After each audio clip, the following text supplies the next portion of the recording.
আমাৰ 41 নম্বৰ মানাস আমাৰ সমষ্টিৰ কাৰণে শালবাৰী আমাৰ MCLA সমষ্টি আছে এইটো তাত আজি আমি অহা নিৰ্বাচনেৰ যেটো নিৰ্বাচনেৰ কাৰ্যসূচী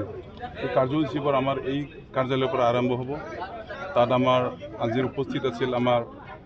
শালবাৰী সমষ্টিৰ MCLA দিগন্ত গয়াৰী ডাঙৰীয়া আমাৰ প্ৰাক্তন MCLA ৰঞ্জিত গয়াৰী ডাঙৰীয়া আমাৰ হায়দৰ হোসেন ডাঙৰীয়া জিলাৰ বিভিন্ন দলেৰ আমাৰ PMB সদস্য আমাৰ শৰৎ স্বৰ্গীয়াৰী ডাঙৰীয়া আটাইৰে দলৰ সমৰ্থনত আজি ইয়াত আমাৰ কাৰ্যালয়খন উদ্বোধন কৰা হয়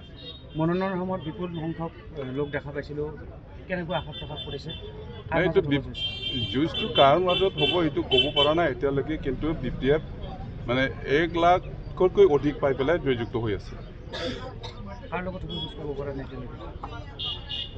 এইটো কেনেকৈ কম এতিয়া কাৰ লগত আমাৰ UPPLটো বাদ দে এইটো UPPL এইবাৰ ফালৰ পৰা ৰাজ্যৰ দল থাকিব নেকি কোন কণ্টেষ্টত থাকিব সেইটো আমি দেখিবলৈ পোৱা নাই এতিয়া মুঠতে BPF বিপুল ভোটত জয়যুক্ত হৈ আছে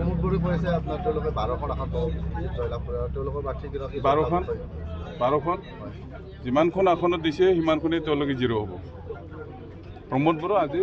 আজিৰ দিনত BTCত জিৰ' হ'ব BPFৰ 11টা প্ৰাৰ্থী দিছে 11টা আমি NDA 15খনত দিছোঁ NDA 15খনতে জয়যুক্ত হ'ব নিশ্চিত 100% নিশ্চিত মানসত কেনেকৈ হ'ব মানসতো ক'বই নালাগে মানসত কৈ আছোঁ বোলে 1 লাখতকৈ অধিক ভোট পাই পেলাই জয়যুক্ত হৈ আছে আমাৰ দল শক্তিশালী দল হাগ্ৰামা ছাৰৰ নেতৃত্বত শক্তিশালী দল এতিয়া ইয়াত আছে আমাৰ দিগন্ত গয়াৰী ডাঙৰীয়া আমাৰ মথনগুৰিত আছে শক্তিশালী EM বেগম আখতাৰ আহমেদ বাইদেউ গতিকে কি চিন্তা কি ভয় কৰিব লাগে ৰাইজে আছে আজি চৰকাৰ আছে চৰকাৰ থকা দলৰ লগত যদি ৰাইজে নাথাকে চৰকাৰ নথকা দলৰ লগত যদি থাকে কি পাব চৰকাৰ আজিও আছে হাগ্ৰামা মহিলাৰী ডাঙৰীয়াৰ নেতৃত্বত 5 মাহে উকলি গৈছে এতিয়া আৰম্ভই হৈছে চৰকাৰ গতিকে ৰাইজে জানে কাক দিলে ভাল হ'ব একাংশ ক'ব খুজি আপুনি চালানি কি চালানি আছে চালানি কেনেকৈ হ'ব পাৰে এতিয়া এই মানাস সমষ্টিটো কেনেকৈ গঠন হৈছে ইয়াতে পুৰাণা চাপাগুৰি সমষ্টি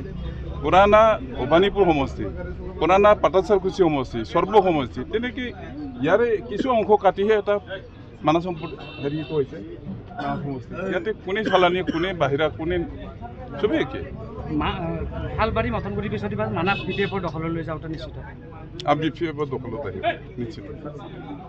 100% আপুনি বিপুল ভোটত জিতি মন্ত্ৰিত্ব লাভ কৰিবনে এইটো আৰু ছাৰৰ ওপৰতে পিছত কথা আগতে MLA হৈ যাবলৈ দিয়ক ইয়াৰ পিছত হ'ব এইটো পিছত কথা সংখ্যালঘু ৰাইজৰ সমৰ্থন কেনেকুৱা সংখ্যালঘু ৰাইজৰ সমৰ্থন বিপুল বা 100% আছে ইয়াত আমাৰ মথনগুৰি শালবাৰীত সংখ্যালঘু ভোটাৰ 100% আছে আমাৰ সংখ্যালঘু নেতাসকলে আজিও দিনে ৰাতি কাম কৰি আছে আৰু কৰিব